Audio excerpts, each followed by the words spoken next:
आज हम विशेष 3 बातों पर चर्चा करेंगे जो समय की भी डिमांड है, जो बाबा भी चाहते हैं। एक है मुस्कुराना, दूसरा है शुक्राना और तीसरा है अब किसी का दिल मत दुखाना। अगर ये 3 बातें हम अपने जीवन में लेके चलें तो हमारे पुरुषार्थ में तीव्रता आ जाएगी, जीवन जीने का एक ढंग आ जाएगा, जीवन खुशियों से और सुखों से भर जाएगा, मन संतुष्ट और तृप्त हो जाएगा और इस कलयुग के अंत में ही हमें सतयुग जैसा अनुभव होगा। भगवान के साथ का एक निराला सुख मिलेगा। मुझे याद है बाबा के वो महावाक्य जो लास्ट टाइम बाबा ने बोले। विशाल सभा थी, अव्यक्त बाबा पहले बहुत गंभीर मुद्रा में गए, सबको बहुत गंभीरता से दृष्टि दे रहे थे, निहार रहे थे और फिर बाबा ने बहुत ही उम्मीद भरी दृष्टि से एक बात कही कि बाबा की एक लास्ट इच्छा है अपने बच्चों से, एक लास्ट इच्छा। फिर बाबा थोड़ी देर के लिए, कुछ सेकंड के लिए साइलेंस हो गए।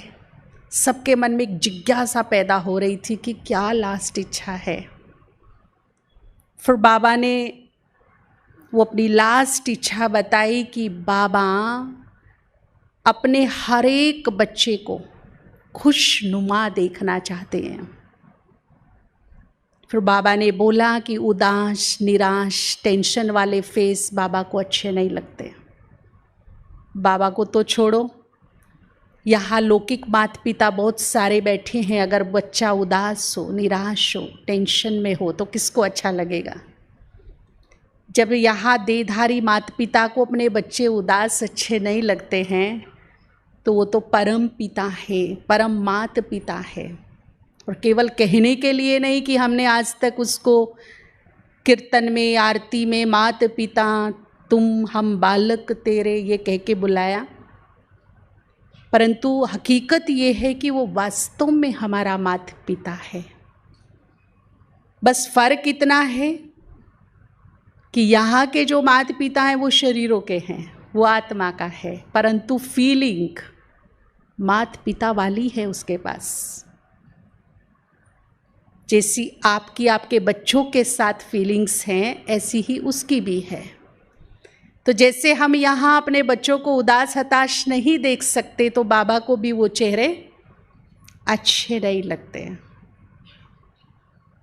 तो बाबा ने अपनी अंतिम लास्ट एक इच्छा जाहिर की अपने बच्चों के सामने कि खुश रहो, खुश रहो। क्यों? क्योंकि वो परम शिक्षक भी है हमारा, और ऐसा परम शिक्षक कि पेपर पहले से आउट किए हुए सब, और पेपर आउट होने के बावजूद भी हम फेल हो जाएं तो कैसे स्टूडेंट है फिर। समय को देखते हुए बाबा ने समय के हमें बहुत पहले से इशारे दिए हैं। ये जो अभी हमने पीछे 2 साल का ट्रेलर देखा, इसका इशारा तो 30 साल पहले दे दिया था बाबा ने।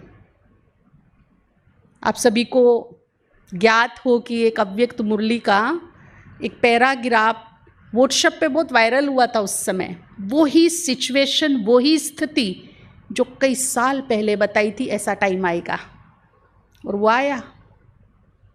पहली बात तो हमें ये ध्यान रखना है कि परमात्मा के महावाक्य अंतिम सत्य होते हैं, उसके ना पहले कुछ ना बाद में कुछ। अंतिम और संपूर्ण सत्य भगवान के महावाक्य होते हैं। परमात्मा के महावाक्यों को काटने की ताकत तीनों लोकों में किसी के पास नहीं है। जो उसने बोल दिया वो संपूर्ण सत्य। क्योंकि परमात्मा का जब डेफिनेशन आता है, उसके नाम का अर्थ निकाला जाता है तो सत्य से शुरुआत होता है। सत्यम शिवम सुंदरम, संपूर्ण सत्य।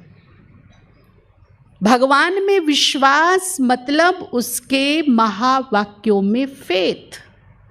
ये नहीं कि हम भगवान में तो विश्वास कर रहे हैं परंतु उसकी बातों पे विश्वास नहीं है मुझे, तो कहीं ना कहीं मेरा निश्चय डामाडोल है, विश्वास पक्का नहीं है।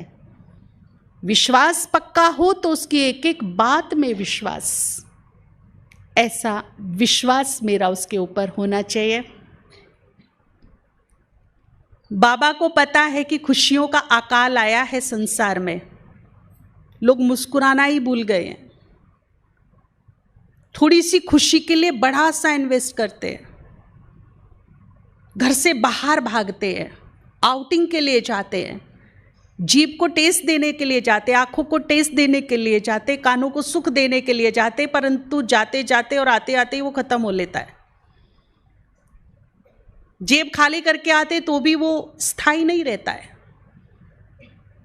एक अफ्रीका से भाई आए, उन्होंने कहा मैं बहुत नोट कर रहा हूँ, रीड कर रहा हूँ फेस को, कि आज से 20 साल पहले जो चेहरों पे नूर होता था, एक मुस्कुराहट होती थी, वो नहीं रहा अभी। हर चेहरा टेंशन में है। आप कभी सड़क पर जहाँ बहुत भीड़ होती है ना, रश होता है, वहाँ खड़े होके 5 मिनट नोट कीजिए आते जाते लोगों को, मुस्कुराहट खत्म हो गई है, खुशी खत्म, नूर खत्म। तो ऐसे में एक अलख जगानी है, हमें हर हाल में खुश रहना है। बाबा ने यहां तक बोला, बच्चे तेरा सब कुछ जाता हो जाने दे, जाएगा। ये संपूर्ण सत्य है और अंतिम सत्य है। जितनी जल्दी हो हम इसे एक्सेप्ट कर लें। जिस दिन मेरा ये देह छूटेगा उस दिन मेरा सब कुछ जाएगा। और ये संपूर्ण सत्य है, अंतिम सत्य है। जिस दिन जन्म हुआ उसी दिन मेरी जाने की भी तिथि और तारीख तय हो गई थी, लेकिन इस बात को मैं एक्सेप्ट नहीं करती हूं। मैं ही नहीं रहूंगी तो मेरा क्या रहेगा, है?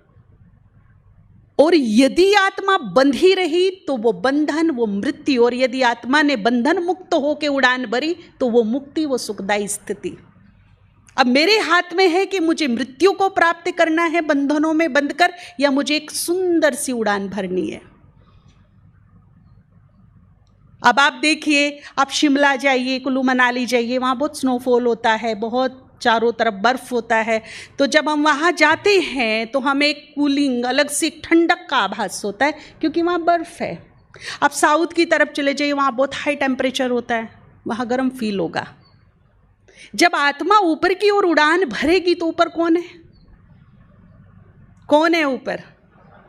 और वो कौन है, क्या है वो आनंद सागर, शांति का स्रोत है। जैसे जैसे आत्मा उसके पास जाएगी, आत्मा को वो ही फीलिंग आने लगेगी जो उसमें है।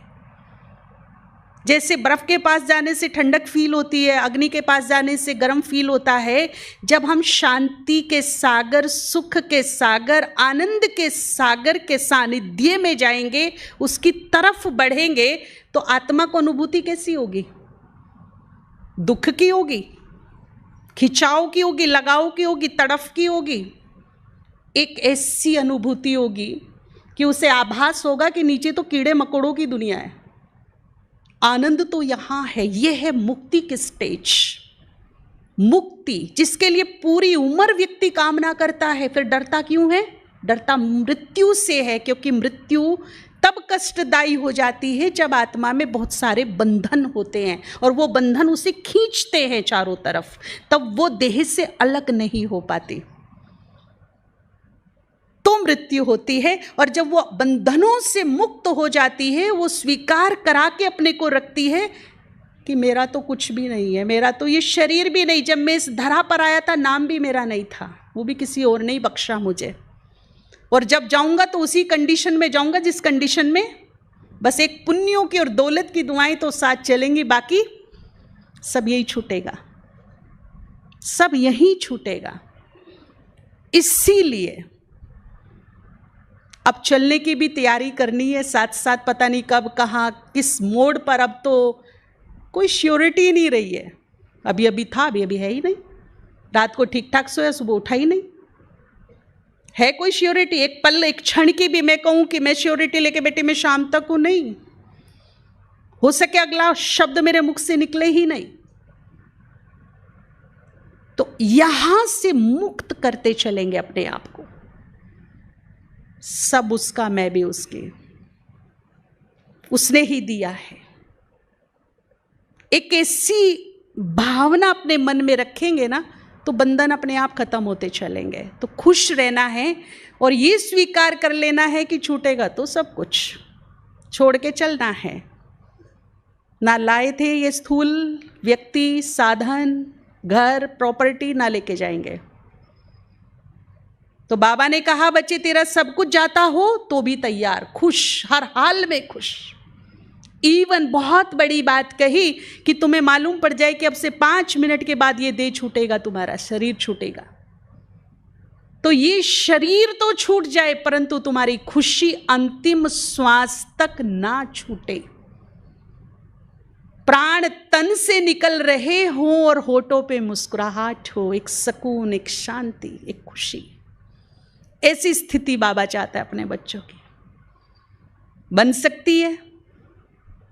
जब रॉयल बाप के बच्चे हैं तो जाए भी रॉयल्टी से ना, है ना। जब हमें रॉयल्टी पसंद है, हम रॉयल्टी से रहना पसंद करते, रॉयल्टी से खाना पसंद करते, लाइफ स्टाइल हमारा रॉयल होना चाहिए, तो रॉयल बाप की हम संतान हैं तो जाएं कैसे फिर रोते हुए? जाना भी हमें कैसे है? रॉयल्टी के साथ। जब दुनिया वाले देखें तो कहें कि वाह, कोई प्रभु का लाल गया इस संसार से। ऐसा तो हमने आज तक नहीं देखा था। चलने की जब तैयारी करनी ही है तो इस प्रकार की तैयारी करें हम कि जाने के बाद भी एक सीख दे जाए संसार को कि जब जाना है तो कैसे जाना है। ठीक है ना। बाकी तो सब कुछ छूटेगा, लेकिन कुछ है जो भरपूर करके जाना है, वो है हमारे पुण्यों की पूंजी, वो है हमारे दुआओं की दौलत। उन्हें भर भर के ले जाना है। और जिनके पास ये बहुत होगा वो मुस्कुराते हुए ही जाएगा, वो संतुष्ट होकर ही जाएगा, उन्हें कोई बंधन आकर्षित करेगा ही नहीं। तो देखिए बाबा ने कहा तेरा सब कुछ जाए तो भी, ये देह भी जाए तो भी तुम्हारी खुशी नहीं जानी चाहिए। अब रूहानी सेना बैठी है सभी, और हमारा जो कमांडर है वो हमें ट्रेनिंग दे रहा है कि तुम्हें किस तरह से आगे की लड़ाई लड़नी है। तैयार हैं सभी? तैयार हैं।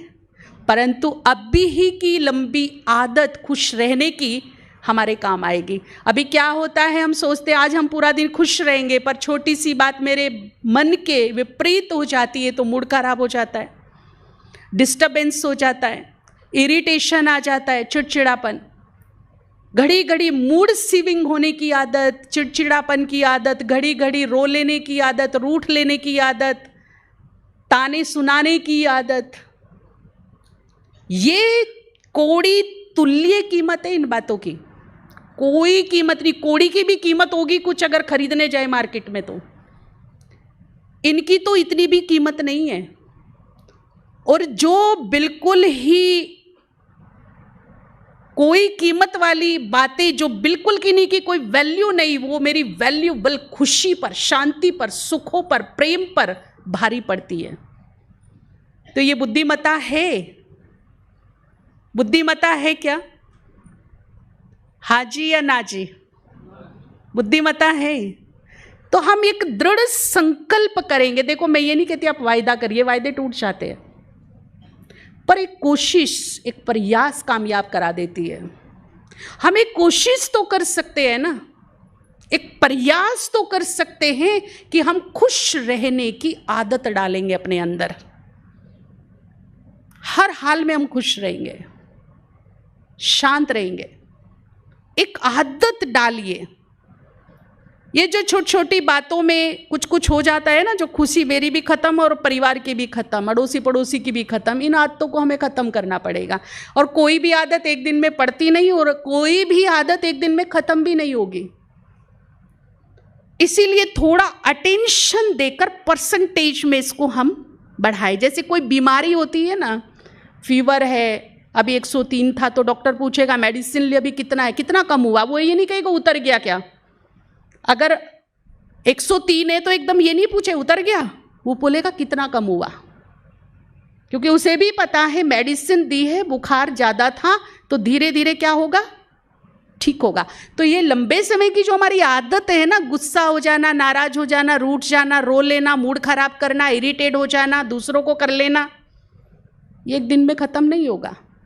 मैं सोचूं कि आज ही मैं इस आदत को ठीक कर दूं, इम्पॉसिबल, लंबी बीमारी है, इसका ट्रीटमेंट भी करना पड़ेगा, इसका परहेज भी होगा, और फिर धीरे धीरे धीरे धीरे ये आदत क्या होगी, ठीक होगी।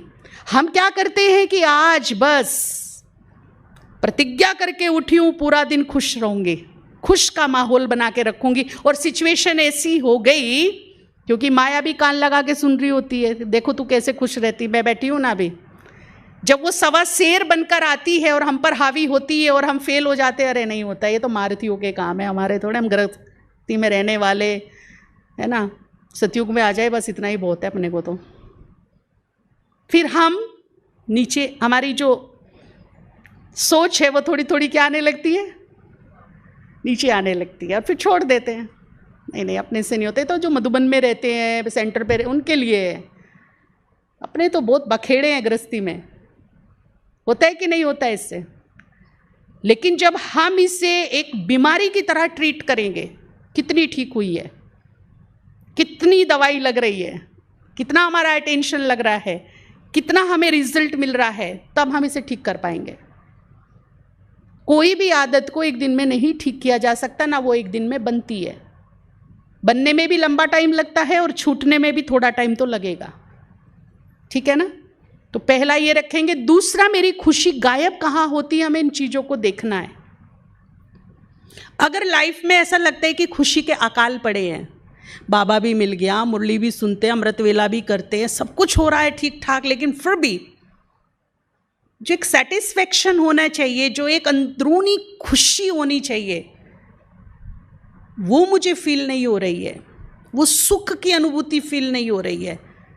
तो उसके लिए आप क्या कीजिए, आज से 1 महीने तक का काम है, कम से कम 10 से 11 लोगों को एक लक्ष्य रखिए कि उसे मैं कुछ दूं ना दूं, उसे खुशी और सुख जरूर दूंगी मैं। चाहे वो मेरे परिवार वाले हों, अड़ोसी पड़ोसी हों, संबंध संपर्क वाले हों, फ्रेंड सर्कल हो, या मेरे कार्य क्षेत्र के कारोबार के साथी हो। कुछ नहीं दे सकती ना, जब मैं उनसे जुदा हूं, जब मैं उनके पास से हटूं, तो एक स्माइल देकर हटूं। वो चाहे आप कैसे भी दीजिए, अपने बोल के थ्रू दीजिए, व्यवहार के थ्रू दीजिए, अपनी सोच के थ्रू दीजिए, पर लक्ष्य रखिए कि जब मैं किसी को बाय करूं या कोई मेरे से बाय करके जाए, तो वो क्या लेकर जाए, एक स्माइल लेकर जाए, सुख से जाए। और फिर मैं यहां आपसे दावा करती हूं, चैलेंज है, आप करके देखिए, 15 से 20 दिन के अंदर अगर आपके जीवन में खुशी ना आ गई, तो फिर कहना, खुद को फील होगा, नहीं अब मैं बेहद खुश हूं, अब मुझे सुख मिल रहा है। ये अनुभव व्यक्तिगत होगा हर एक को। अब देना शुरू कर दीजिए। मुरली में बहुत बार सुना है, दे दान। तो अगर दुखों का हमें आ घेरा है, दुखों ने, गमों ने, तो उसी चीज का हमें पॉजिटिव दान देना शुरू कर देना चाहिए। सुखों का दान कीजिए, खुशी का दान कीजिए। हमारे पास है वो, हम अपने बोल से सुख दे सकते हैं, अपनी सोच से सुख दे सकते हैं। दूसरों के लिए अच्छा सोचिए, दुआएं दीजिए, शुभ भावनाएं दीजिए। जिनसे नहीं बनती उनको शांति से बैठकर क्षमा कीजिए, उनको क्षमा मांग लीजिए उनसे। देखिए कितना अपार सुख मिलेगा मन को। अपने मन को समझाइए, जिनसे नहीं बनती कुछ तो कारण है। एक से ही क्यों नहीं बनती, बाकी से तो बन रही, तो उस आत्मा से क्या कारण है जो बन नहीं रही है? अगर कारण खोजेंगे तो समझ में आएगा कुछ तो गड़बड़ हुई है। यानी कि मेरी उसकी पिछले जन्म में क्लोजिंग बेस्ट नहीं हुई, तो बिगनिंग भी ठीक नहीं है। आप क्या चाहते हैं कि अंत क्लोजिंग ऐसी हो, फिर अगली भी बिगनिंग ऐसी हो। अब तो हमारा फाइनल क्लोजिंग पीरियड चल रहा है।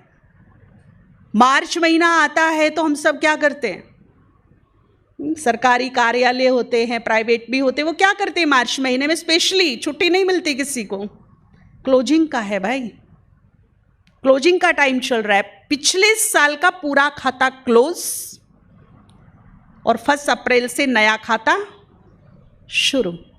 तो यूं समझ लीजिए कि संगम युग के उस कागार पर हम आ पहुंचे हैं जहां हम सबका मार्च महीना चालू हो गया है, क्लोजिंग पीरियड।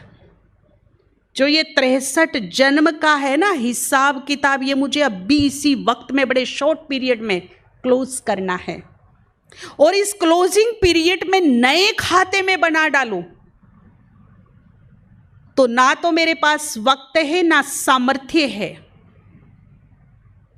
अगर पिछली मोटी मोटी गांठें गठड़ी अब तक मेरे से खुली नहीं है, वो क्लियर नहीं हुई और नई नई में बना के और रख दूं, तो मेरे पास ना सामर्थ्य ना शक्ति ना वक्त।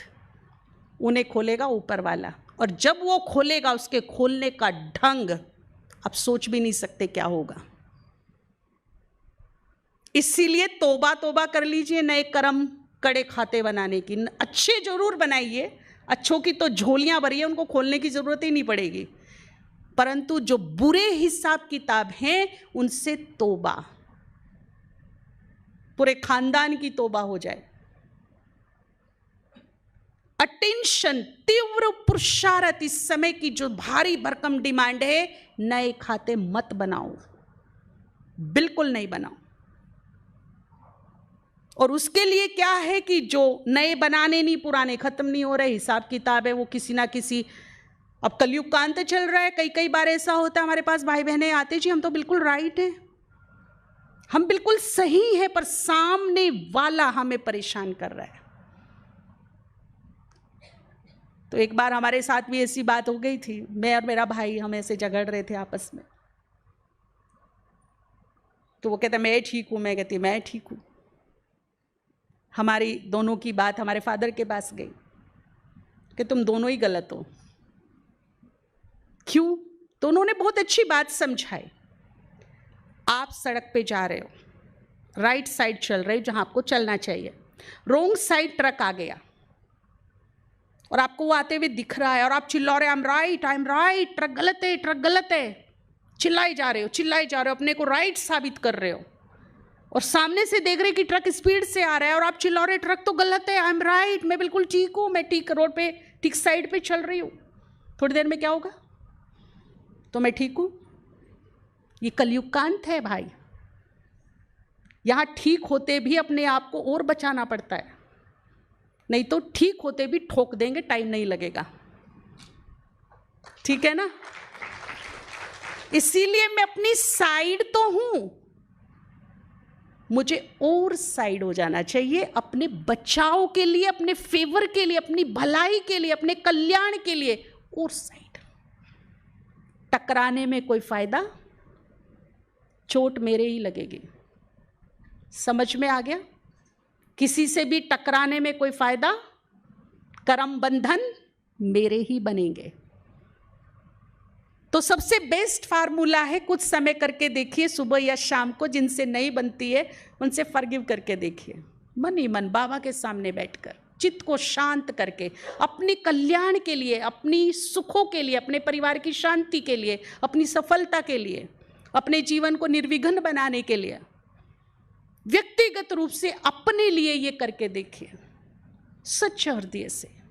जिन भी आत्माओं को मेरे से कष्ट मिला है, तकलीफ मिली है, चाहे वो इस जन्म में मिली है या पूर्व जन्मों में मिली है, मैं उनसे क्षमा याचना करती हूँ, भगवान को साक्षी मानकर, और एक दृढ़ संकल्प करती हूँ, एक प्रयास, एक कोशिश चालू करती हूँ कि अब मेरे मन से, वचन से, कर्म से, व्यवहार से किसी को दुख तकलीफ ना मिले। पूरी कायनात, पूरी कुदरत, ऊपर वाला सब आपको क्षमा करने में लग जाएगा। जब हम अपनी भूलों को एक्सेप्ट करते हैं और उनको ना करने का दोबारा संकल्प करते हैं, तो प्रकृति का भी योगदान हमें मिलने लगता है, भगवान का योगदान मिलने लगता है। आपने किसी सीरियल में, किसी पिक्चर में देखा होगा, कोई विलेन था, कोई बुरे काम करता था, लेकिन उसे सीख मिल गई, वो अच्छा बन गया, अब अच्छे रास्ते पे चल रहा है। अभी थोड़ी देर में हमें उससे चिढ़ मच रही थी उसका रोल देखकर, उसका पार्ट देखकर, लेकिन अभी वो चेंज कर रहा है, उसको रियलाइज हो गया, वो दिल से अपने को चेंज कर रहा है, तो थोड़ी ही देर में हमारी सोच बदल जाती है, हम उसके फेवर में आ जाते हैं ना। तो ऐसे ही जब हम अपनी गलतियों को रियलाइज करके, महसूस करके स्वीकार करते हैं, तो पूरी कायनात, पूरी कुदरत, ऊपर वाला सब हमारे फेवर में आ जाते हैं। सब हमें सदमार्ग पर चलने की शक्ति, प्रेरणा प्रदान करते हैं, बशर्ते मुझे स्वीकार हो, मुझे चेंज करने का एक लक्ष्य हो अपने को। सब कुछ पॉजिटिव हो जाएगा, ठीक हो जाएगा। जिनसे हिसाब किताब है ना, वो भी ठीक हो जाएंगे, वो भी शांत हो जाएंगे। आपको किसी पर गुस्सा आ रहा हो, आपके विपरीत कुछ काम कर दिया हो किसी ने, आप बहुत ही गुस्से में उसके पास गए, बहुत इरिटेट है, बड़े गुस्से में, उसको पता है कि बहुत गुस्से में कुछ बोलेगा भी तो, लेकिन जैसे ही आप पहुंचे उसने कान पकड़ के बोल दिया, आई एम वेरी सॉरी भैया, माफ़ कर दो प्लीज़। तो जो 100% उग्रता थी मन में, वो थोड़ी डाउन होगी कि नहीं होगी? प्रैक्टिकल बताइए। बिल्कुल, क्षमा यही काम करती है। जिनसे हमारे कड़े हिसाब किताब इस जन्म में या पूर्व जन्म में, मन की उग्रताओं को क्षमा क्या करती है, और इससे हमारी जो भोगनाएं हैं वो क्या हो जाती है, डाउन हो जाती है। हर हाल में मेरा ही फायदा है, पर ये नहीं कि गलती करते रहो माफी मांगते रहो, गलती करते रहो माफी मांगते रहो, ये नहीं। एक कोशिश, एक प्रयास, एक लक्ष्य रखिए। नहीं, अब भी नए कर्म बंधन नहीं बनाने हैं, ठीक है ना। तो जिनसे नहीं बनती उनको क्षमा याचना कीजिए, किसी से माफ़ी मांग लीजिए। मिर्जा गालिब की बड़ी सुंदर 2 लाइनें हैं कि इस तरह जीवन को सुखी सरल बना लिया, किसी से माफ़ी मांग ली, किसी को माफ़ कर दिया, जीवन का आनंद आ गया। यही तरीका बचता, उलझने का वक्त तो है नहीं हमारे पास। बदलाई लेना है तो संभाल के रखिए। द्वापर युग में तो तलवारें निकालिए, खूब युद्ध करिए, किसने मना किया, लेकिन अभी हमें टाइम इजाज़त नहीं देता है ये सब करने के लिए, ठीक है ना। दूसरी बात, हमारी खुशी गायब होती जब हम दूसरों से कामनाएं रखते हैं, उम्मीदें रखते हैं, और खासकर अपनों से। परायों से तो बहुत कम होती है, पर अपनों से बहुत होती है हमारी कामनाएं। होती है कि नहीं? एक फार्मूला अपना सेट कर लीजिए, कामनाएं 100, खुशी 0। और यदि खुशी को 100 पर ले जाना है तो कामनाओं को कहाँ ले आओ? किसी से कोई कामना नहीं, कोई कामना नहीं। जब हमारी कामनाएं पूरी नहीं होती ना, हमारा मूड खराब होता है, संबंधों में कड़वाहट आती है, दूरियां बढ़ती हैं, लड़ाइयां होती हैं, मनमुटाव होते हैं। अरे मुझे तेरे से ये उम्मीद नहीं थी भाई। एक तो मेरा मन खराब, मेरी खुशी गायब, मेरी शांति गायब, और दूसरा जो हमारे रिलेशंस में दूरियां आती हैं, कड़वाहट आती है, वो बहुत खराब होता है। उससे एक नया सूक्ष्म कर्मबंधन तैयार होता है जो आगे के लिए क्रिएट होता है। तो इन चीज़ों से हमें बचना है। माताओं को बहुत होती है, मेरी बहू मुझे पूछती नहीं है, बेटा सम्मान नहीं देता, देखो बहू को तो कैसे लेके घूमता है, माँ की पूछता ही नहीं, केयर ही नहीं करता, मेरी बात ही नहीं मानता है ना, मुझे प्यार ही नहीं देता, ये तो शांति ही नहीं रखती हमारे घर में। बहुत सारी ऐसी रोज़मर्रा की कामनाएं होती हैं छोटी छोटी, जो हमारी भारी भरकम खुशी पे, प्रेम पे, सुखों पे, हमारे संबंधों पे भारी पड़ती है। छोटी छोटी बातें होती हैं। आज मैं एक ऐसा फार्मूला आपको बताऊंगी, अगर समझ में आ गया तो जीवन तर जाएगा। बस समझना है उस फार्मूले। एक भाई एक बड़े सुंदर से जल के मटके से जल निकाल रहा था। बड़ा सुंदर मटका, सजा सजाया, प्यास भी ना हो तो लगे कि एक गिलास तो पी लेते इस मटके से। वो भाई उस मटके में लोटी डालकर जल निकालने का प्रयास कर रहा था। 1 बार, 2 बार, 10 बार, 20 बार, अनेक बार, परंतु हर बार वो लोटी खाली निकल रही है मटके से। वो बार बार डालता है, घुमाता है, टेढ़ा मेढ़ा होता है, लेकिन लोटी खाली बार निकल रही है। उसका हर प्रयास फेल हो रहा है। बताइए क्या रीजन है, जल क्यों नहीं आ रहा है जी? क्या लोटे में छेद है?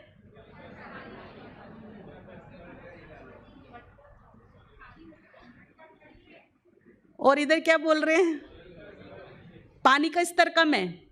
और क्या बोल रहे हैं, पानी ही नहीं है, लोटी बड़ी है मटका छोटा है। कुछ आंसर सही आए हैं। मटका सूखा है, ना के बराबर है पानी, सूखा ना के बराबर। आप 1 बार 10 बार 50 बार 100 बार डालिए, लोटी क्या आएगी? इतनी सी बात समझनी है। कलयुग के अंत में हर आत्मा रूपी मटका सूख चुका है, ना के बराबर है। हम जिनसे प्यार की कोशिश कर रहे हैं ना, कभी झांक के देखना, जो प्रेम की परसेंटेज है आत्मा में वेरी लो, उसके लिए भी सफिशिएंट नहीं, मुझे कहां से देगा? और जिसके पास है ही नहीं, मैं कितनी भी बार लोटी डालूं डालूं डालूं डालूं परेशान रहूं, कहां से देगा? जिससे मैं शांति की कामना कर रही हूं, कभी झांक के देखा उसके जीवन में शांति है क्या? जिससे मैं सम्मान की कामना कर रही हूं, कभी ध्यान से देखना उसके पास आत्मसम्मान नाम की कोई चीज है? वो खुद को रेस्पेक्ट नहीं दे सकता है, उसके पास सेल्फ रेस्पेक्ट नाम की चीज नहीं, मुझे कहां से देगा वो? क्योंकि बहुत लो में आ गई है, सूख चुके हैं हर मटके, कलयुग के अंत से गुजर रही हैं, खाली हो चुके हैं। और खाली मटकों से हम लेने की कामना कर रहे हैं, तो ये मेरी बुद्धिमत्ता है क्या? मिलेगा क्या? मिलेगा? तो जिनसे हमारी कामनाएं हैं ना, उम्मीदें, वो खाली हो चुके हैं, उनके पास नहीं है, उनकी आत्मा में वेरी लो परसेंटेज बची है, ना के बराबर है, उनके लिए भी नहीं है, ऐसी हालत हो गई है। और हम दे, सम्मान दे, मुझे पूछ, मुझे मेरी बात मान, प्यार नहीं करता, शांति नहीं रखती, कितनी हमारी कामनाएं हैं। और सुबह से शाम तक मूड खराब, रोना रूठना, तबीयत खराब, माहौल खराब, खुशी गायब, चेहरे ऐसे कि कहते हमें भगवान मिला। एक बार देख लो चेहरा जरा, भगवान तो सो है ना, कैसे चेहरे होता है, हाँ बाबा है मेरे पास। वो दूसरे भी हंसते, अरे देखो तो सही क्या बोल रही है, आंसू भी पहुंचे, बाबा है, बाबा सब देख रहा है, वो है मेरे पास, तो कैसा लगेगा बोलो? है अच्छा ठीक है, उनके मटके तो खाली है, भरा मेरा भी नहीं है, पर खाली भी नहीं है। मैं सागर से जुड़ी हूं, मैं सागर से जुड़ी हूं, भरा मेरा भी नहीं है, परंतु खाली भी नहीं है, फुलफिल भी नहीं हूं, इसमें कोई डाउट नहीं है, परंतु खाली भी तो नहीं हूं ना। जब मैं उसका ध्यान करती, कुछ शांति की बूंदें मेरे अंदर आती है। जब मैं उसके प्रवचन सुनती, उसके ज्ञान सुनती, कुछ ज्ञान की बूंदें आती है। जब उसके सानिध्य में जाती, उसके प्रेम को महसूस करती, कुछ प्रेम की बूंदें आती है। जब वो प्यार से मुझे सम्मान देता है, मेरे नैनों के नूर, मेरे नूरे जहान, मेरे दिल के राजा, सिर के ताज, तो रिस्पेक्ट की बूंदें मेरे अंदर जाती हैं। तो भरी तो नहीं हूं, पर कुछ बूंदें तो हैं मेरे अंदर, खाली भी तो नहीं हूं ना। या कोई कहता है कि जी हाँ मेरा मटका खाली है, जो बाबा का बनकर कहता है कि हाँ मेरा मटका बिल्कुल खाली है, वो हाथ खड़ा करो। कुछ बूंदें तो अंदर गई ना मेरे, गई कि नहीं गई? तो क्यों ना आज से इस शुभ दिवस से एक शुभ संकल्प करें हम कि आज से लेने की कामना खत्म और इन बूंदों को बांटने की काम शुरू। कैसा रहेगा आइडिया? आज से लेना नहीं है, आज से केवल एक ही संकल्प करना है, जो बूंदें इस आत्मा में गई हैं उनको हम बांटेंगे, उनको हम देंगे। क्योंकि एक बात और सुन लीजिए, अभी सूक्ष्म वतन में बाबा के सामने 2 प्रकार की लाइन लगी है और कलप की नूंद हो रही है पूरे 84 जन्मों की। चॉइस आपकी है, आपको क्या करना है। 2 लाइनें लगी हैं, एक है देने वालों की लाइन और एक है, कौन सी लाइन पसंद है? कौन सी लाइन में खड़ा होना पसंद करेंगे? किसने मना किया? फिर खड़े हो जाइए। लेकिन ये नहीं थोड़ा देंगे थोड़ा लेंगे, थोड़ा देंगे थोड़ा लेंगे। अगर ये हुआ तो फिर कहीं के भी नहीं रहेंगे। फाइनल डिसाइड करिए। लाइन 2 है, 84 जन्मों की नूद है। अब जहां खड़े होंगे वो ही विधाता आपका भाग्य बना देगा आने वाले जन्मों के लिए। या तो लेने वालों की लाइन में खड़े हो जाइए, लेते रहिए, या फिर देने वालों की लाइन में खड़े हो जाइए, देते रहिए, और दाता बनकर हर जन्म को एंजॉय कीजिए। आपके दरवाजे पर लेने वालों की लंबी लाइन होगी और आप सिर्फ देने वाले होंगे, दाता होंगे। आपका देकर भी नहीं खुटेगा, इतना भरपूर रहेगा। मेरे कहने से नहीं, खुद डिसाइड कर लेना शाम तक की कौन सी लाइन में खड़ा होना है।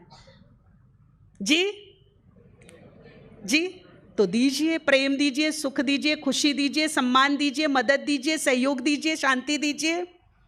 किसी ने मना किया है? दे सकती हूं कि नहीं दे सकती हूं? अगर ये मैंने देना शुरू कर दिया तो यह स्टैंप लग जाएगी अविनाशी दाता, और वो दाता ही बनकर जन्मेगा। कभी भी उसका हाथ ऐसे नहीं होगा। कैसे होगा? कौन सा पसंद है? दे दे दे दे दे दे, या ले ले ले ले ले ले, कौन सा पसंद है जी? कर लीजिए अपने भाग्य का निर्माण। आज से लेने की कामना खत्म कर दीजिए। कोई नहीं देता ना, कोई बात नहीं, मेरे पास तो है ना, मैं देती हूं। और एक अच्छा बिजनेसमैन, सफल बिजनेसमैन कमाई कैसे करता है पता है? पहले कमाई करने से पहले अपनी जेब से इन्वेस्ट करता है वो, तब उसका बिजनेस चालू होता है, तब 1 के 2 आते हैं। अगर वो अपनी जेब से इन्वेस्ट ना करे तो उसका कमाई का कोई सोर्स नहीं है। है क्या? है क्या? तो पहले इन्वेस्ट कीजिए। जब हम इन्वेस्ट करेंगे तो कमाई होगी। आध्यात्मिकता की यही खूबी है। आध्यात्मिकता क्या कहती है? 2 तो आएगा, 2 तो बढ़ेगा। अगर मैं देना शुरू कर दूं दूसरों को तो बढ़ना शुरू हो जाएगा, कुछ ऊपर से कुछ नीचे से। मेरा तो फुलफिल होना ही है एक दिन, है ना? परसेंटेज 75 से आप करनी ही करनी है। फर्स्ट डिवीजन में तो जाना ही जाना है हर हालत में। होगा कि नहीं होगा? टाइम बहुत कम है, चैलेंज बहुत बड़े हैं। अब से अभी से इसी पल से लग जाइए काम पर, देना शुरू कर दीजिए। अच्छा, चेहरा देखकर देंगे, पद पोजीशन, जेब, देने का क्या नियम होगा? सूरज कैसे देता है? गरीब को कम, साहूकार को ज़्यादा, इसको थोड़ा ज़्यादा प्रकाश देगा, उसको थोड़ा कम देगा। हाँ, ऐसा हो सकता है कि डोनर पावरफुल है, रिसीवर कम हो सकते हैं। ये हो सकता है कि कोई अपने खिड़की दरवाजे खोल के उसकी ज़्यादा ताप ले लेते हैं, कोई बंद कर देते हैं। तो डोनर और रिसीवर में फर्क हो सकता है, ठीक बात है। परंतु सूरज पक्षपात नहीं करता, सबके लिए एक जैसा निकलता है, सबको एक जैसी ताप, एक जैसा प्रकाश देता है। रिसीवर अलग अलग हो सकते हैं, वो अलग बात है, ठीक है ना? तो मुझे किस तरह से देना कि अपनों को तो खूब दे रही हूं, है ना? और पराये ने थोड़ी सी ऐसी वैसी बात कर दी, डांट डपट एक लगाया, भगाया उसको, और फिर मैं सेटिस्फाई हूं कि हाँ मेरे घर में तो मैं अच्छे से दे रही हूं, लेकिन बाहर वाले के साथ पद पोजीशन देख के मैं अच्छे से दे रही हूं। एक भाई की मैं आपको रियल स्टोरी सुनाती हूं। एक अच्छे ऑफिसर थे, वो किसी अपने से भी बड़े ऑफिसर से मिलने गए ऑफिस में। गेट कीपर होता है ना, गेट कीपर, वो गाड़ी का हॉर्न लगाए जा रहे, उसको 3-4 मिनट लेट हो गया आने में, दरवाज़ा खोलने में। जब उसने गेट खोला, उसने अपना कांच डाउन किया नीचे गाड़ी का, उसको इतना डांटा ना, तमीज़ नहीं है, ड्यूटी ठीक से नहीं करते हो, दिमाग ठीक है तुम्हारा, खूब सुनाई उसको। जब वो ऑफिस में पहुंचा बड़े अफसर से मिलने के लिए, तो पता चला कि अफसर जो है 3 घंटा लेट है, कोई अर्जेंट मीटिंग में है, 3 घंटे के बाद आएंगे। अपॉइंटमेंट थी उसी टाइम की, लेकिन अर्जेंट मीटिंग की वजह से 3 घंटा लेट हो गए।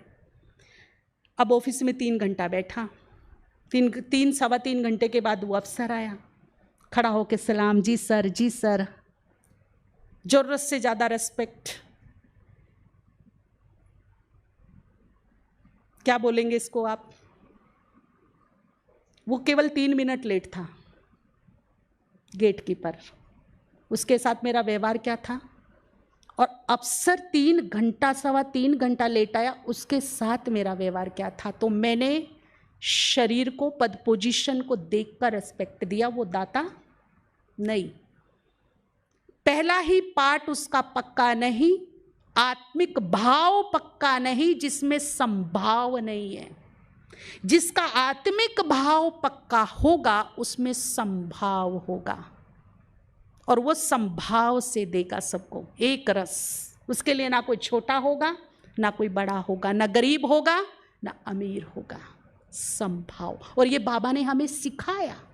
प्रकाशमणि दादी को भी वही दृष्टि मिल रही है, और गांव की एक अनपढ़ माता, बूढ़ी माता सामने बैठी, उसको भी वही प्यार मिल रहा है, उसको भी वही टोली मिल रही है, और उसको भी वही प्रसाद मिल रहा है, उसको भी वही सम्मान, तो उसको भी वही सम्मान। तो बाबा का क्या था कि बाबा शरीरों को, पद पोजीशन को नहीं देखता था, वो किसको देखता था? आत्मा। और आत्मा तो छोटी बड़ी नहीं होती, उसमें संभाव होता है। तो आत्मिक भाव यदि मेरा पक्का है, पहला पाठ पक्का है, तो उसका पहला ही लक्षण दिखाई देगा संभाव, कोई पक्षपात नहीं। और जहां संभाव आ जाता है वहां देने में पक्षपात नहीं होता। अपने को भी उतना ही, पराई को भी उतना ही, छोटे के भी उतना ही, बड़े को भी। अच्छा, छोटा, हमारी सोच है छोटा मानने की, वो छोटे नहीं होते, हमसे बड़े होते कि नहीं। एक बार मुझे मोदी जी की एक बड़ी अच्छी बात लगी। वो अपनी स्पीच में बता रहे थे कि एक बार मैं छोटा था और मैंने अपनी माँ से कहा कि माँ, कचरे वाला आया है। तो मेरी माँ ज़्यादा पढ़ी लिखी तो नहीं थी, पर समझदारों वाला जवाब दिया कि बेटा, कचरे वाले तो हम हैं, वो तो सफाई वाला आया है। अच्छा देखिए, रियलिटी भी तो यही है। सारा दिन कचरा किसने इकट्ठा किया? तो कचरे वाले कौन हो गए? वो क्या करने आया है? तो वो तो सफाई वाला है ना। सोच का फर्क है। एक भाई सुबह सुबह मुरली सुनने आ रहा था, जल्दी आ रहा था, तो सड़क पे जो झाड़ू लगाते हैं ना, वो झाड़ू लगाए जा रहा। भाई नहा धो के, वाइट ड्रेस पहन के, बैच लगा के, तेल वेल लगा के मस्त खड़ा था। अब वो झाड़ू लगा रहा है तो धूल उड़ रही है, काफी देर से खड़ा है कि रुके तो मैं निकलूं, रुके तो मैं निकलूं। अब रुका नहीं तो उसको डांट लगा दी, भाई तू दिखाई नहीं देता, इतनी धूल धमाल कर रखी है, हमें जाना है बाहर, समझ में नहीं आती।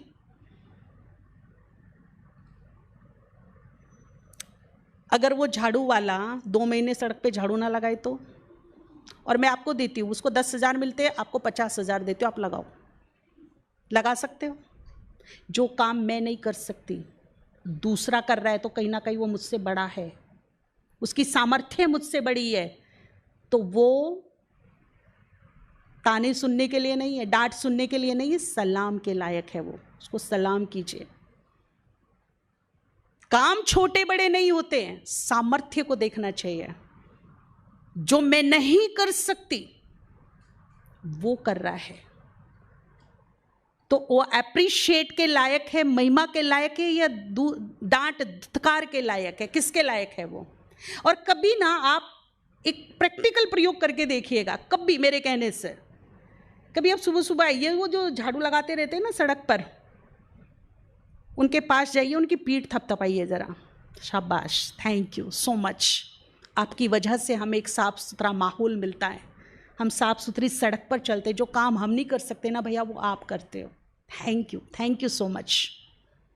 और फिर ना थोड़ा सा दूर हटके ना साक्षी होकर उसके फेस को रीड करना, जो उस पर एक आत्मविश्वास आएगा, जो एक स्माइल आएगी, वो होगी मेरी सच्ची कमाई, वो कमाई है मेरी, वो मैंने कुछ कमाया है। ये नहीं कि मैंने राह चलते उसको हीन भावना दे दी, उसका कॉन्फिडेंस छीन लिया, उसकी एफिशिएंसी छीन ली, वो मेरी कमाई नहीं है, ये मेरा कर्म बंधन है। तो राह चलते भी आप कमाई कर सकते हो, और अपनी खुशी को बढ़ा सकते हो, इस मटके को फुलफिल कर सकते हो। ऐसे बहुत सारे अवसर मिलते हैं हमको, फ्री पॉकेट में भरपूर कर सकते हो यहाँ से। बस थोड़ा सा मुझे अपना एटीट्यूड चेंज करना है। तो देना कैसे है? अभी लॉकडाउन में घर में मेड नहीं आई, और जब आती थी तब वैल्यू का नहीं पता था, देर से आई, समझ में नहीं आता, ये कोना छोड़ दिया, वो ऐसे कर दिया, पैसे देती हूँ ऐसे थोड़ा ही कराती हूँ। और जब नहीं आई तो शायद भगवान इतना याद नहीं आया होगा जितनी वो याद आई होगी, है ना? समझ में आया ना फिर उसका वैल्यू। ठीक है, उसकी मजबूरी है, वो तुम्हारे पास साथी है। तो जब वो जाए, एक बार एक स्माइल, एक थैंक यू, एक अप्रिशिएट करके भेजिए उसको, ताकि उसका एक आत्मविश्वास, एक स्माइल के साथ, एक खुशी के साथ, एक कॉन्फिडेंस के साथ, एक नई एनर्जी के साथ वो जाए और अगले दिन फिर एक एनर्जी के साथ आपके घर में आए। और ये है दोस्ती करने के ढंग, फेवर में लाने के ढंग। जितना मैं अप्रिशिएट करती हूँ दूसरों को, उतना वो मेरे फेवर में आएगा। अब आप सुनिए, हम भजन कीर्तन आरती में क्या करते हैं? जागरण जागराते करते हैं, इनमें हम क्या करते हैं? भगवान की महिमा, यानी कि अप्रिशिएट। अगर अप्रिशिएट करके भगवान मान सकता है तो इंसान तो कितना इजी है, उसको अपने फेवर में लेना, उसको राजी करना कितना इजी है। तो एक बार, भले ही काम मेरे अनुकूल ना हुआ हो तो भी एक बार ये जस्ट अप्लाई करके देखना। मेरे अनुकूल काम नहीं हुआ ना तो भी उसके समझा करके ढंग से। अब क्या होता है, समझाने के भी दो तरीके होते हैं। एक तो होता है डांट डपट के। हमारे यहाँ शांतिवन में हमारा एक बहुत अच्छा कांच का वो था, वो तोड़ दिया सर्वेंट ने, बर्तन मांजते हुए एक भाई ने, जो लेबर्स आते हैं उन्होंने। तो मैंने उसको अच्छे से डांट लगा दी। देख के नहीं काम कर सकते, पहले भी तोड़ा था, अभी भी तोड़ दिया, ढंग से नहीं काम कर सकते हो तुम। भाई जी अंदर बैठे थे, तब तो कुछ बोले नहीं। जब वो चला गया ना तो मुझे बुलाए, इधर आओ। बोला, मैं एक बात सोच रहा था, जो बात आपने उसको डांट के बोली बहुत अच्छी, बोलना चाहिए था, पर जो डांट के बोली वो आप प्रेम से समझा भी तो सकती थी ना। तीसरा नेत्र खुल गया कि जो हम डांट के बोलते हैं वो हम प्रेम से भी तो समझा सकते हैं। सही बात है कि नहीं? है कि नहीं? वही बात हम प्रेम से समझा भी तो सकते हैं जो डांट के बोल रहे हैं।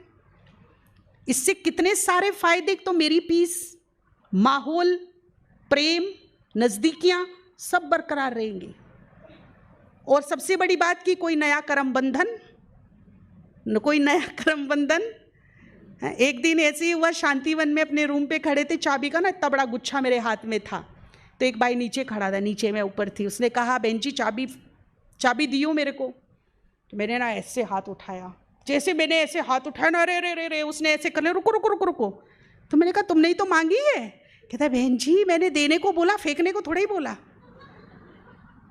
तो समझ में आया, देना और फेंकना दोनों में भारी भरकम अंतर है कि नहीं? जब मैंने फेंकने की कोशिश की तो उसने अपना बचाव किया, और जब मैंने देने का पोज बनाया तो उसने लेने की कोशिश की। दोनों हाथ फैलाकर कैच करने की कोशिश की। तो हमारी शिक्षा जो देने का ढंग है, समझाने का जो ढंग है, समझाइए, जरूर समझाइए, पर फेंकिए नहीं शिक्षा को। हम क्या करते? क्रिटिसाइज, टॉन्ट, गुस्सा, बदले का भाव, नीचा दिखाना, और फिर कहते हम तुम्हें सिखाई तो रहे हैं ना, बताई तो रहे हैं ना। लेकिन उसमें कितने भाव समाये हुए हैं जो उसकी आत्मा पर चोट कर रहे हैं। और जब उसकी आत्मा पर चोट हो रही है तो वो क्या कर रहा है?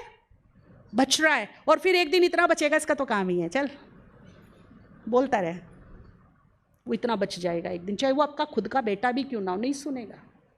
और जिस दिन मुझे देने का ढंग आ गया, जब मेरी वाणी में सम्मान होगा, शुभ भाव होगा, अपनापन होगा, प्रेम होगा, और जब मैं उसे दूंगी तो वो क्या करेगा? ऐसे लेगा, कैच करेगा कि नहीं नहीं, आप बिल्कुल सही बोल रहे हो, आप मेरे वेल विशर हो, मुझे अच्छी तरह पता है और मैं पूरी कोशिश करूंगा। बोलेगा कि नहीं बोलेगा? ढंग सीखिए। सिखाना है, परंतु कैसे सिखाना है? फेंक कर नहीं, देकर। फेंकना नहीं, अपने शब्दों को देना है। देंगे तो कैच होगा, फेंकेंगे तो बचेगा। सीधा सा फार्मूला है ना? तो सिखाइए, तो अपनी जो घर में आती है ना छोटे काम वाले, ये जो भी हैं, एक बार तो ज़रूर उनकी पीठ थपथपाइए, उनको अप्रिशिएट कीजिए। घर में जो भी परिवार में है आपके, अब भाई लोग नौकरी से आते हैं, बिजनेस से आते हैं, और वो माता ने बड़ी मेहनत से खाना बनाया, नमक ऊपर नीचे, अरे तेरे को अक्ल आएगी कि नहीं आएगी? अब उसने भी तो 2 घंटे लगाए, भाई गलती हो गई, कोई बात नहीं, आप उसे खा लीजिए, खाना तो बहुत अच्छा था, पर कल नमक का थोड़ा ध्यान रखना, वैसे तो आपके हाथ में अन्नपूर्णा का वास है, कोई बात नहीं, हो जाता है ऊपर नीचे। तो कल क्या करेगी वो? 3 बार चक चक के देखेगी, बढ़िया से बढ़िया बने, बढ़िया से बढ़िया बने। और यदि मैंने डांट डपट करके मूड खराब कर दिया, अरे लो रोज इनके लिए मेहनत करूंगी, सुनो एक दिन भी ऐसा क्या है, हम भी तो लगे रहते हैं घर में, तो भावनाओं में टकराव शुरू हो जाता है। और जब भावनाओं में टकराव शुरू होते हैं तो मूड पर असर आता है, मूड स्विंग होने लगते हैं। और जब मूड पर असर आता है तो फिर नाराजगी दिखती है ना। और नाराजगी में कुछ ऐसे बोल निकल जाते हैं जो नहीं, भाई नाराज, फिर बोलते अरे मैं नाराज थी ना उस टाइम, तुम क्यों मूड दिल पे ले रहे हो ये बात, है ना, बोलते हैं ना। फिर वो शब्द कहते हैं ना कि रही मन धागा प्रेम का मत तोड़, टूटे से फिर ना जुरे जुरे, तो ये वाली स्थिति आ जाती है। जुड़ तो जाता है पर कहीं ना कहीं क्या आ जाती है। तो इसीलिए अपने घर को, अपने आसपास के माहौल को हम क्या बनाएंगे? खुशनुमा। जितना हम खुश रहेंगे, खुश रहने की आदत डालेंगे, दूसरों को खुशियां देंगे, उतना हमारी खुश नसीबी बढ़ती रहेगी, बढ़ती रहेगी, बढ़ती रहेगी। और लोग हमें कहेंगे सामने से आके, तुम बहुत खुश नसीब हो। हमारी खुश नसीबी लोगों को दिखाई देगी, ठीक है ना। तो आज से इस भट्टी से अप्लाई करेंगे, एक नेचर बनाएंगे। क्या क्या नेचर बनाएंगे? बाबा की अंतिम इच्छा, और दूसरी नेचर शुक्राना, हर हाल में शुक्राना, है ना। जो तेरी इच्छा, शुक्राना कीजिए उसका, ऊपर वाले का। तो अपना भी शुक्राना कीजिए, मेरे पास तो है नहीं, मेरे पास तो ये नहीं, मेरे पास तो वो नहीं, मैं तो ऐसा ही हूं, मैं तो वैसा ही हूं, मेरा परिवार ऐसा, मेरा बेटा ऐसा, है ना। जो भी है, जैसा भी है, जो मुझे मिला है, वो मेरे कर्म और मेरे भाग्य के अनुसार ही मिला है। इसमें किसी का कोई दोष नहीं, कोई दोष नहीं। तो इस बात को मुझे पहले ही दिन स्वीकार कर लेना है। जो है, जितना है, जैसा है, सब मेरे भाग्य अनुरूप मिला है। और उसका भी मुझे स्वीकार करके क्या बोलना है? थैंक यू, शुक्रिया, बढ़िया से बढ़िया है, बढ़िया से बढ़िया है मेरे पास। आपको पता है ये थैंक यू, शुक्रिया, धन्यवाद शब्द पे बड़े काम चल रहे हैं विदेशों में।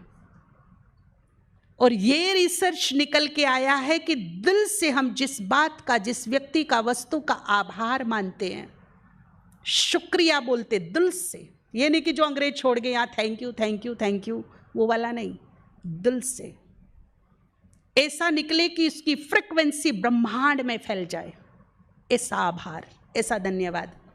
तो जिसका भी हम धन्यवाद करते हैं, उस वस्तु, व्यक्ति में वो बात की बरकत होती रहती है, वो बढ़ता रहता है, बढ़ोतरी होती रहती है उसकी। और हमने भी ये कराया प्रयोग, खुद भी किया, और रियली रिजल्ट्स देखे, सही में बरकत होती है।